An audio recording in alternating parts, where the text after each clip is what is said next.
At that point in my mind, I was like, there is no coming back from this. Like, I can't do anything else. And just knowing how I felt every single day, I was at the point I was begging my mom and my husband to just let me die because I couldn't go on anymore. I was so miserable.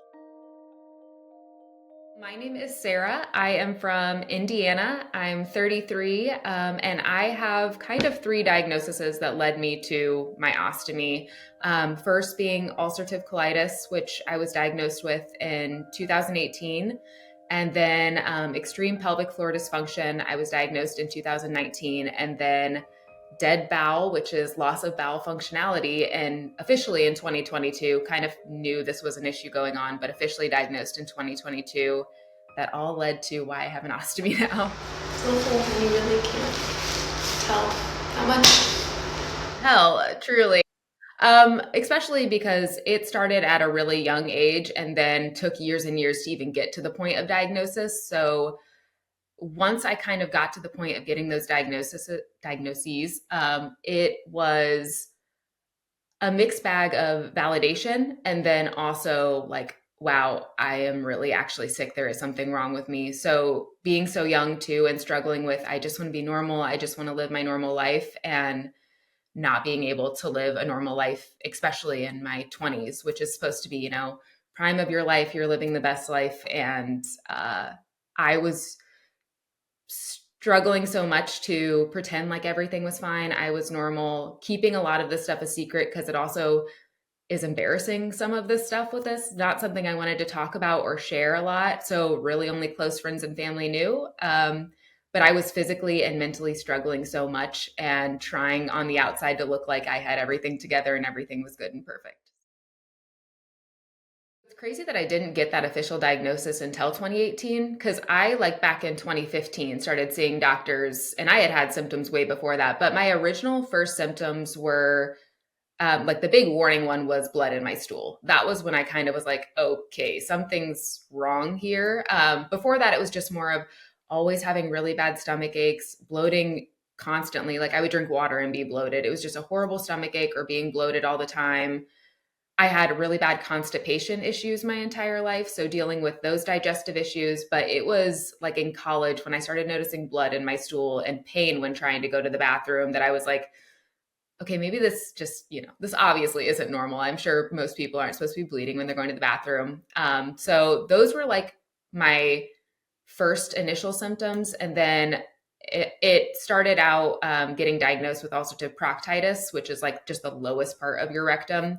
And then from there, it's just symptoms kept getting worse and worse, even though I was, treating certain things and doing all these different things, just continued to get worse and worse and worse until officially it was ulcerative colitis. But at that point, it went hand in hand with those pelvic floor dysfunction symptoms where I was having so much pain, spasms, like just pain. It got to the point where it was pain 24/7, but it was just like pain having sex, pain going to the bathroom, pain working out. Like it was just, I could not be in pain or be sick. And then as it kind of progressed, it got to be with a chronic illness, like inflammation attacks everything in your body. So I would have skin rashes, I would have joint pain, fatigue, just all of those things. So it was just, that's like I said, it's an invisible illness though. So to everyone else, it was just like, oh, maybe Sarah looks a little run down today or something like that. But like me, I'm like over here bleeding profusely, like literally in so much pain, I can barely move from my bed. And people don't see that part. They only see what I was showing on the outside, which was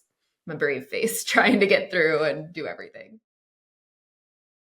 My doctor always told me I am one of the most complex cases he's ever had. And it was because you don't think of motility issues and constipation issues as part of ulcerative colitis. You think of ulcerative colitis and you think of sprinting to the bathroom. You're in the bathroom all the time, going to the bathroom. And I had both essentially. So it started out, like I said, from a very young age, having constipation issues, digestive issues, stuff like that.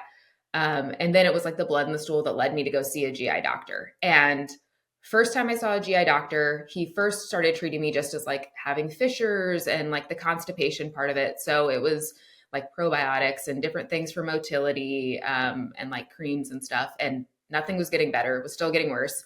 So it was 2015 when I had my first colonoscopy. And that's where yeah, which also that was like a shell shock of being 23 in a waiting room with a bunch of elderly patients. And my husband and I are just looking and at that point, like he wasn't even my husband, he was just my boyfriend. And he's looking at me like, what is going on right now? Like, and even the doctors, as I'm going back and like the nurses, they're like, you're so young. Like, what is happening right now? And I'm like, yeah, I know. And to me, I'm like, this is also new. So I was like, oh God, like the back of my head, like nothing's wrong with me. Like I'm fine. I'm not actually sick. Like we're going to find out that it's all in my head or something. Like I was just so convinced I wasn't actually sick. But I didn't have a great relationship with that GI doctor. And he kind of came into the office point blank and said, so here's what we can do. You can go on this medication. It will cause you cirrhosis of the liver because you're so young. You're going to have to be on it the rest of your life, or we can remove your colon right now. And I am literally the first time I'm ever really working with a GI doctor, had never even heard of any of this. And I just kind of went into this like shell shock state, deer in headlights, like, what do you mean? Like I had no idea. Um, so at that point, I was a pretty like healthy person, like to do things healthily. Like, so I was like, I'm going to start seeing a functional medicine doctor. And also just like a background of me, my uncle had Crohn's and he passed away. He developed cancer from that and passed away. So in the back of my head, like hearing that was just terrifying to me. I started working with a functional medicine doctor, and for about 4 years after that, it was a lot of testing, a lot of blood work, a lot of things where we found a lot of different things were kind of going on with me. Like at one point, I was taking 120 pills a day because it was just so many supplements and protocols that I would be on. So then I got to 2018, officially was diagnosed with ulcerative colitis. And from there, I had been on like more like rectal, just specific medications. And then we started trying like oral medications and more like, intense treatments to try to get the ulcerative colitis at bay. But then again, that was making my motility issues a lot worse. And I was dealing with going like 3 weeks of not going to the bathroom, but having the urge to go to the bathroom, like I needed to go 20 times a day and was just having blood like every single time and really bad pain. So that's when the pelvic floor issues started getting really bad because it was this constipation, spasm, always trying to go to the bathroom, couldn't go to the bathroom. My pelvic floor was just like on overdrive. The last 3 years before my surgery were truly like worst years of my life. I was just in such a bad place mentally with everything too. Like physically, yes, could barely function. I was just in pain 24/7 at that point. But mentally was just really not doing okay. And it was in about it was after my laparoscopy where my colorectal surgeon first brought up ostomy surgery. And I was just kind of like, no, I kept being like, no, that's like too extreme, like absolutely not. And I told him at that point, if I ever come to you and say, I'm ready to talk about ostomy surgery, no, I am at my breaking point. I have hit rock bottom and this is my only option. And then it was 2022 where I had another colonoscopy and they saw that like my colon was black. And that's when they said like the dead bowel, like truly he could tell just like the tissue in certain parts of my colon were not even functioning. Like they just stopped moving essentially. So it, at that point in my mind, I was like, there is no coming back from this. Like I can't do anything else. And just knowing how I felt every single day, I mean, my husband was even the one being like, it can't get any worse. You are already like, I was at the point I was begging my mom and my husband to just let me die because I couldn't go on anymore. I was so miserable. And my husband, he still to this day loves to take the credit for it, but he's like, he was the one that told me, he's like, it can't get any worse than this. He was like, I'm going to love you no matter what. He was like, please just try this first before like you have to try. It can't get any worse. That uncle that I mentioned that had Crohn's and ended up passing away from cancer from that, I just remember him talking about it and saying, hell no, I'm never having that done. Like, absolutely not. He was so, and I think it's because it's so stigmatized as being really kind of gross or, uncleanly or something like that. So that was one of my fears. But I think mostly it was a fear of such a major surgery. I was really afraid of that. And then also yeah, like life with an ostomy, of the stigma, or what are people going to think? Like, what are, like, I wasn't afraid. Like I said, I knew my husband was going to love me regardless. Like, wasn't afraid of even my close friends or family. It was just like society. What's society going to think? And that's, I think, in the back of my head. And then also, I was afraid of, weirdly enough, like, am I going to be able to work out? Am I going to be able to wear clothes? Am I, like, it was just this, is it going to be completely a change of my life? So those were like the things in the back of my head. And then also a fear of, is it even going to help? Like, I was at such a hopeless point that I was like, nothing is ever going to make my life better. I was fortunate that I did get to kind of prepare for it. Like, I had made that decision and I was able to prepare. So I met with an ostomy nurse first. And that helped so much to, one, get some of my questions answered from someone who's worked with patients, gone through it, had that experience. So that was really helpful. And I got to like touch and feel the product. She actually like gave me a bag and had me wear it for a little bit just so I could get a sense of what it was going to feel like. And so it just made it more comfortable in my mind. Those like fears that I had of like, oh my gosh, like, is it going to be noticeable? Is it going to, like, what's it going to be like? So that was really helpful. And then my colorectal surgeon, who, hands down, best doctor I've ever had in my entire life. Like, he was just such a phenomenal surgeon and person and just cared so much. But he knew a lot of, with me being so young, so many of my fears were related to, what's my life going to be like this? He knew what my lifestyle, what I wanted it to be like. And so he encouraged me to get on social media. He was like, go try to find people your age. He's like, I know they're out there. He's, done some work with it. He was like, go find people your age and ask them questions, see what they're saying, that sort of thing. I was just like, at that moment, I remember feeling like, I can do that. I was hopeful at that point. I was like, I'm going to be able to be okay at this point.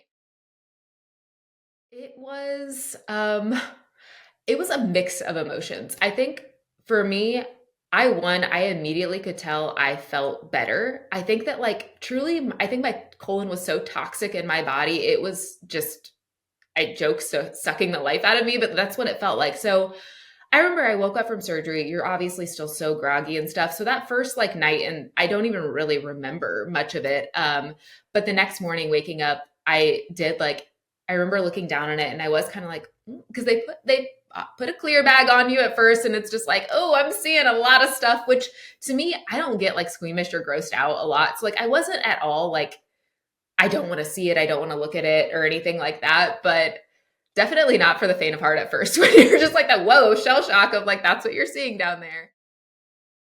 It's really overwhelming in the sense of learning what your new normal is going to be. You're learning this new process of products. There's so many different brands. You have to reach out to brands to get samples of products. What's going to work for you?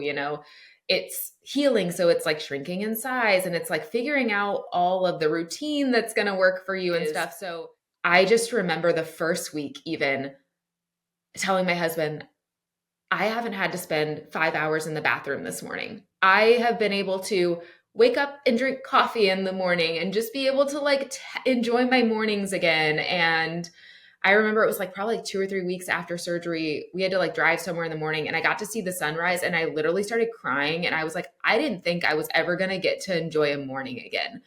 So it just like, that aspect of it was so beautiful to me that it made all the other like little, complications here or there, or the overwhelming nature of learning everything and adjusting to this new lifestyle, didn't seem that big of a deal to me.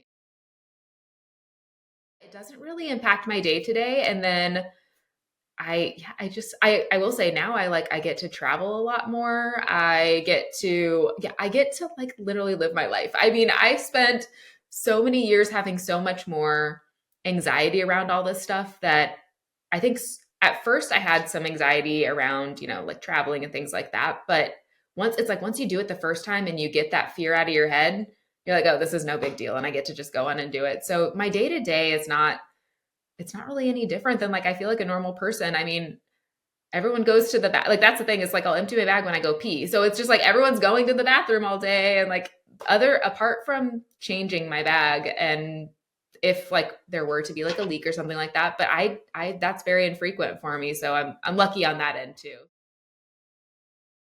I think that by showing that I do have my quality of life back, and showing what I'm able to do, go travel, go do all of these things, go work out, go be active. That's the best way I can show is that my life has not stopped since I've gotten an ostomy. It's gotten so much better since I had mine. So my biggest thing is really trying to build confidence with an ostomy. That's something that it did take me a little bit of time to get to where I'm at now, where, I'll wear things and my bag is out and it doesn't bother me whatsoever. But a lot of the things, I actually have a list of like kind of reminders I tell myself and what really helped me early on. And so I kind of just always refer back to those reminders. One of my favorite quotes is from Ted Lasso, obsessed with that show, but it's be curious, not judgmental. And so anytime anyone asks me about my ostomy, sees it, says anything, asks me a question, I take it as they're being curious. They're not coming at it from judgment. And so all I'm going to do is I'm going to answer their question. I reference my ostomy bag as my badge of courage. Like my body has gone through so much. I have literally been through hell and back. I have not wanted to live anymore. And I am here now and I'm living and thriving. So when I look down at like Stella and I thank her because I would not be here and not have my life if it weren't for her. So this is probably the one time I'm going to get emotional. Like throughout this entire thing, I did a really good job, but truly like she gave me my life back. So that's what I think about with my ostomy. And I know it's not the case for all ostomates, but I think that if you're here and you're able to live, and this is the reason why, like to be thankful and grateful for it. For the longest time, as I talked about, I tried to mask this. I tried to cover it up. I tried to pretend I'm not sick or tell myself I'm just not sick enough. Like it's not that serious. Like just move on with it. I never wanted to be the sick person. And I never wanted to accept that that's like part of who I am or part of my reality. And now I use it again as kind of like my superpower. Like I am different. My ostomy makes me different. Having chronic illnesses makes me different. But my journey helps me to help other people. So that's, I think, what makes me so confident and so okay with being sick now is although I still go through struggles and I still have hard times and stuff like that, I'm in a much better place. And if I can use my journey and my experience to help someone else get through what they're going through or give them some positivity or give them reassurance or validation or whatever that may be, that's what I'm meant to do. Like, I just want to help people now because I have been at my absolute lowest and I know how terrible that is, that all I want to do now is use my experience and, what makes me different and sick as something to help people rather than woe is me, my life is over. I used to think all the time, why me? Why me? Even though things could be so much worse, but it's just that mentality of like, why do I have to deal with this? I just want to be normal. And that thought of like, I just want to be normal, but it's like, this is my new normal. This is who I am. This is my life. And you only get one life. I think hope is exactly the word. I think that that's all I want is to share is that you can live a normal life with an ostomy. You can thrive with an ostomy. Like I am living a better life now because of my ostomy. So if you are in a position where you're deciding to have this surgery or you just had this surgery and you are like, oh my gosh, my life is over, it does not have to be that case. And I hope that by continuing to share the positivity and share that I am living my normal life, that can just give someone the hope that they will get there one day too. And I've had a lot of people reach out telling me I've helped them get to this point of comfortability. And I think if you can just feel comfortable with who you are and embrace who you are and not let a fear of what others are going to think of you hold you back, like you're going to blossom and you're going to grow. And that's what I hope for everyone.